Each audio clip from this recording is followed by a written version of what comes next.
ओम शांति। साकार बाप दादा के महावाक्य 26 अक्टूबर 2023। बाबा कहते हैं, मीठे बच्चे, अभी घोर अंधियारा, भयानक रात पूरी हो रही है। तुम्हें दिन में चलना है। यह ब्रह्मा के बेहद दिन और रात की कहानी है। प्रश्न: सेकंड में जीवन मुक्ति प्राप्त करने व हीरे तुल्य जीवन बनाने का आधार क्या है? उत्तर: सच्ची गीता, जो श्रीमद् भगवान उवाच है। बाप तुम्हें सन्मुख जो डायरेक्शन दे रहे हैं, यह सच्ची गीता है, जिससे तुम्हें सेकंड में जीवन मुक्ति पद की प्राप्ति होती है। तुम हीरे तुल्य बनते हो। प्रश्न दूसरा: स्वर्ग के घनेरे सुख किस पुरुषार्थ के आधार से मिलते हैं? उत्तर: रोज की पढ़ाई और योग से स्वर्ग के घनेरे सुख मिल जाएंगे। इसलिए पढ़ाई में कभी थकना नहीं है। बाप टीचर बनकर पढ़ा रहे हैं, तो तुम अच्छे मार्क्स से पास होने का पुरुषार्थ करो। इसमें आशीर्वाद या कृपा की बात नहीं। गीत है, रात की राही थक मत जाना, सुबह की मंजिल दूर नहीं। ओम शांति। अभी यह गीत तुम बच्चों ने नहीं बनवाए हैं, यह तो फिल्म वालों ने बैठकर बनाए हैं। अर्थ तो कुछ भी समझते नहीं हैं। हर एक बात का यथार्थ अर्थ न जानने से अनर्थ हो जाते हैं। गाते हैं, समझते कुछ भी नहीं। अब तुम बच्चों को श्रीमत मिली हुई है। किसकी? भगवान की। भगवान को ही भक्त नहीं जानते तो उन भक्तों की सद्गति कैसे हो सकती है? भक्तों का रक्षक है भगवान। रक्षा मांगते हैं, ज़रूर कोई दुख है, हमारी रक्षा करो। बहुत गाते हैं, परंतु भगवान कौन है, किससे रक्षा करते हैं, ज़रा भी नहीं जानते। भक्त अथवा बच्चे अपने बाप को न जानने के कारण कितने दुखी हो पड़े हैं। अभी इनका अर्थ तुम बच्चे समझते हो। अभी है घोर अंधियारी भयानक रात, आधा कल्प की रात है। कोई भी विद्वान आचार्य पंडित नहीं जानते कि रात किसको कहा जाता है। यूँ तो यह जानवर भी जानते हैं, रात सोने की है, दिन जागने का होता है। चिड़ियाएँ भी रात को सो जाती है, सुबह होते ही उड़ने लगती हैं। वह दिन और रात तो कॉमन है। यह ब्रह्मा की बेहद की रात और बेहद का दिन है। बेहद का दिन सतयुग त्रेता और रात द्वापर कलयुग। आधा आधा चाहिए ना? दिन की आयु भी 2500 वर्ष है। इस दिन रात का तो किसी को पता नहीं है। अभी तुम बच्चे जानते हो कि रात पूरी होती है, अर्थात 84 जन्म पूरे होते हैं, अथवा ड्रामा का चक्र पूरा होता है। फिर दिन शुरू होता है। रात को दिन और दिन को रात बनाने वाला कौन है? यह भी कोई नहीं जानते। भगवान को ही नहीं जानते तो यह सब बातें कैसे जान सकते हैं? मनुष्य पूजा करते हैं, परंतु समझते नहीं कि यह कौन है जिसकी हम पूजा करते हैं। बाप बैठ समझाते हैं। पहली मुख्य बात है गीता को खंडन करने की। कहते हैं, श्रीमद् भगवद गीता, गीता का पति है भगवान, न कि कोई मनुष्य। ब्रह्मा विष्णु शंकर को तो देवता कहा जाता है और सतयुग में मनुष्यों को देवताई गुणों वाला कहा जाता है। दैवी धर्म वाले श्रेष्ठाचार्यों को देवताई गुणों वाले कहते हैं।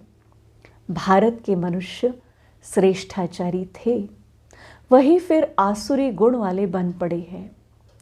मुख्य धर्मशास्त्र 4 है और कोई धर्मशास्त्र है नहीं। अगर है तो भी बहुत छोटे छोटे मठ स्थापन किए हैं, जैसे सन्यासियों का मठ, बौद्धियों का मठ। बुद्ध ने बौद्धि धर्म स्थापन किया। वह कहेंगे हमारा फलाना धर्मशास्त्र है। अब भारतवासियों का धर्मशास्त्र एक है। सतयुगी देवी देवता धर्म का शास्त्र है एक। उनको श्रीमद् भगवत गीता कहा जाता है। गीता माता उनका रचयिता है परमपिता परमात्मा। श्री कृष्ण की आत्मा जब 84 जन्म पूरे करती है तब फिर गीता के भगवान ज्ञान सागर परमपिता परमात्मा से सहज राजयोग और ज्ञान सीखकर ऊंच पद पाती है। ऐसे ऊंचते ऊंच धर्मशास्त्र को खंडन कर दिया है, जिस कारण ही भारत कौड़ी तुल्य बना है। यह भी ड्रामा में एकच भूल है जो गीता को खंडन कर दिया है। बाप अब जो सच्ची गीता सुना रहे हैं वह निकलनी चाहिए। सच्ची गीता गवर्नमेंट को छपाना चाहिए। यह है श्रीमद् भगवान उवाच। बच्चों प्रति बाप डायरेक्शन देते हैं। अच्छी रीति लिखना चाहिए शॉर्ट में। तुम जानते हो सच्ची गीता से सेकंड में जीवन मुक्ति मिल जाती है। बाप का बन बाप से वर्षा लेना है। बीज, झाड़ और ड्रामा के चक्र को समझना है। गाते भी है सतयुग आदि सत, है भी सत, हो सी भी सत। झाड़ को जानना भी सहज है। इनका बीज ऊपर में है। यह वैरायटी धर्मों का झाड़ है। इसमें सब आ गए हैं। बाकी छोटी छोटी टालियां तो अथाह है। मठ पंथ बहुत है। भारत का आदि सनातन देवी देवता धर्म है। वह किसने स्थापन किया? भगवान ने। कोई मनुष्य ने नहीं किया। श्री कृष्ण तो दैवी गुणों वाला मनुष्य था। वह 84 जन्म पूरे कर अब अंतिम जन्म में है। सूर्यवंशी, चंद्रवंशी, वैश्यवंशी बनते बनते कलाएं कम होती जाती है। सूर्यवंशी राजधानी जो सतयुग में श्रेष्ठाचारी थी, सो कलयुग में अब भ्रष्टाचारी है। अब फिर श्रेष्ठाचारी बन रही है। तुम्हारी बुद्धि में है कि ऊंचते ऊंच पाठ किसका होगा। अभी तुम जान गए हो। मुख्य है शिवाय नमः। जो उसकी महिमा है वह ब्रह्मा विष्णु शंकर के लिए नहीं गा सकेंगे। प्रेसिडेंट की महिमा प्राइम मिनिस्टर को अथवा और कोई को देंगे क्या? नहीं, अलग अलग टाइटल है। सब एक तो नहीं हो सकते। तुम बच्चों को अभी बुद्धि मिली है। तुम जानते हो क्राइस्ट को भी अपना क्रिश्चियन धर्म स्थापन करने का पाठ मिला हुआ है। आत्मा है तो बिंदी, उस आत्मा में पाठ भरा हुआ है। क्रिश्चियन धर्म की स्थापना कर फिर पुनर्जन्म लेते, पालना करते सतो रजो तमो में आना है। पिछाड़ी में सारा झाड़ जड़जड़ी भूत होना ही है। हर एक को कितना कितना समय पाठ मिला हुआ है। बुद्ध को कितना समय पालना करनी है यह तुम जानते हो।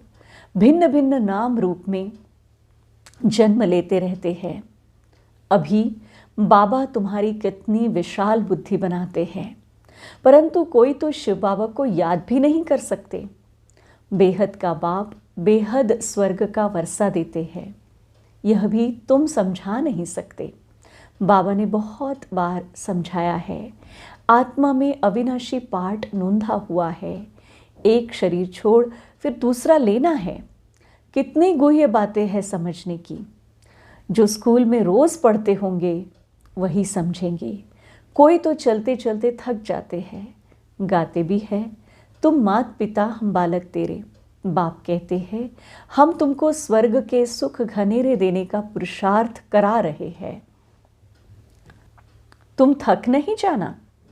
इतनी ऊंचते ऊंच पढ़ाई पढ़ना तुम छोड़ देते हो। कोई तो पढ़ाई छोड़ फिर विकार में भी चले जाते हैं। जैसे का तैसा बन जाते हैं। चलते चलते गिर पड़ेंगे तो और क्या होगा।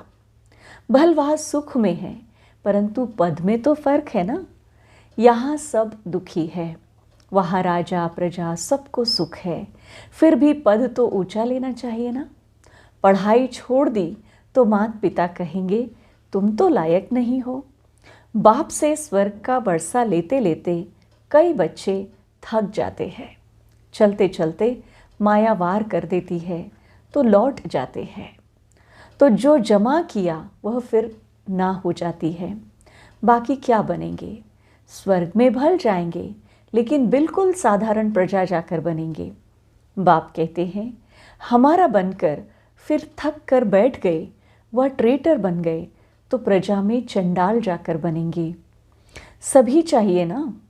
स्वर्ग का मालिक बनते बनते अगर पढ़ाई को छोड़ देते हैं तो उन जैसा महान मूर्ख दुनिया में कोई होता नहीं। लिखते भी है, तुम माता पिता हम बालक तेरे, तुम्हारी कृपा से स्वर्ग के बहुत सुख घनेरे मिलते हैं, कृपा करो।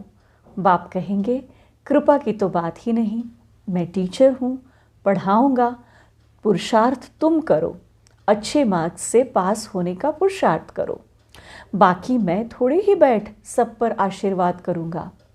तुम योग में रहो तो ताकत मिलती रहेगी। सभी थोड़ी ही गद्दी पर बैठेंगे, एक दो के सिर पर बैठेंगे क्या?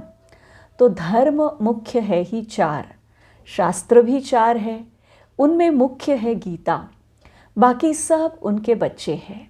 वर्षा तो माता पिता से ही मिलता है। अब बाप सन्मुख समझा रहे हैं, सिर्फ गीता पढ़ने से ही थोड़ी ही राजाओं का राजा बन जाएंगे। बाबा ने तो गीता पढ़ी थी, परंतु उनसे होता कुछ भी नहीं है। यह सब है भक्ति मार्ग के शास्त्र। तुमको पुरुषार्थ कर 16 कला संपूर्ण बनना है। अभी तो तुम्हारे में कोई कला, कोई गुण नहीं रहा है। गाते भी हैं, मुझ निर्गुण हारे में कोई गुण नहीं, आपे ही तरस परोई।